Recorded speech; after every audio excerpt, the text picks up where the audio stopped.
नाशिक जिल्हा हा धार्मिक आणि पर्यटन दृष्ट्या नावाजलेला आहे. मात्र अलीकडच्या काळात जिल्हाभरात गुन्हेगारी फोफावत असल्याचं पाहायला मिळतंय. दारू उधार दिल्याच्या रागातून 2 तरुणांनी हॉटेल चालकावर चाकू हल्ला केल्याची धक्कादायक घटना मनमाडच्या पंजाब हॉटेलमध्ये घडली आहे.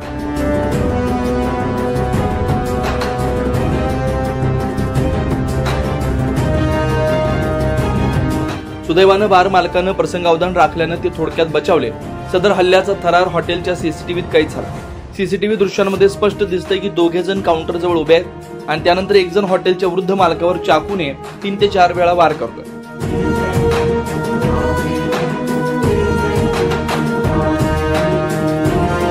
याबाबत मनमाड पोलिसांनी दोघा हल्लेखोर तरुणांना अटक करून त्यांच्यावर मनमाड पोलीस ठाण्यात गुन्हा दाखल केलाय. या हल्ल्याचा व्यापारी महासंघाने निषेध केला असून हल्लेखोरांवर कडक कारवाई करण्याची मागणी केली. 9 न्यूज महाराष्ट्रासाठी प्रतिनिधी आम्रपाली बाग, मनमाड.